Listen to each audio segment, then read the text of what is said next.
Ladies and gentlemen of the Varsity Sports Show, I am joined here with Chase McGrath, the kicker at Tennessee that had the game-winning field goal against Alabama. How you doing, Chase? I'm doing well, denDekker. How are you doing?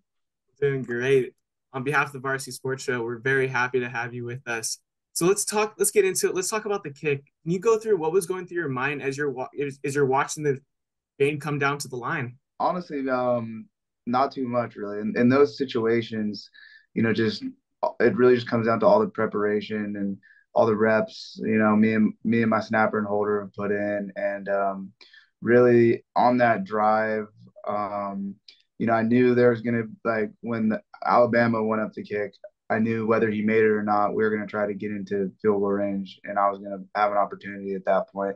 So really just staying on the sideline, staying mentally locked in, and just trying to just focus on doing my job. Talk about you're about to kick the field goal. The crowd's going wild. All this pressure comes down to you, and you just lock in. What's that status like for you mentally?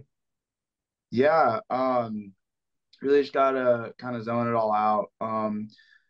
I don't know. It's weird, kind of once you get in the game, you don't really you understand the magnitude of the moment, obviously, but you don't really process it because you're so focused. Just in my scenario was making the kick.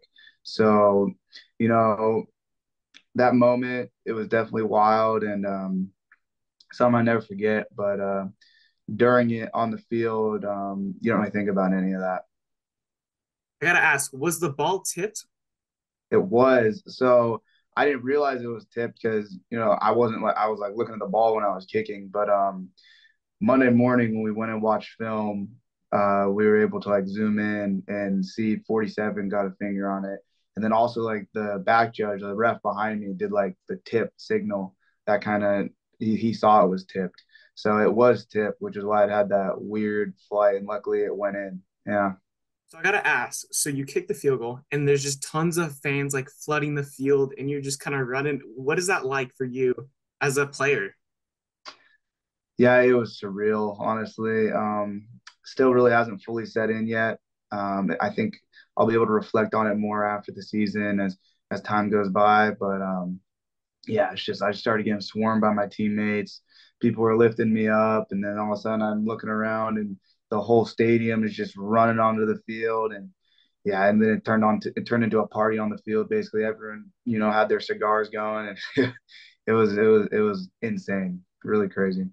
How do you attribute a lot of your success? And I know you're a very humble guy, but what do you attribute it to? Yeah, really just, having trust in the people around you and, putting your head down and working and just having confidence and faith in, what you do. And in my case, that's having trust in my snapper and holder and, having confidence in my technique and, trusting that, they're going to get the ball down for me and which really kind of makes my job easy. I'll have to just focus on making the kick, which is something, we've done hundreds of times before at practice. And doesn't really matter. There's 100,000 people, and millions of people watching on TV. It's just the same kick. So that's really what it comes down to. Thank you so much again for taking time and talking with me for a little bit. We wish you the best for the season. Keep killing it. Yeah, anytime, man. I really appreciate it.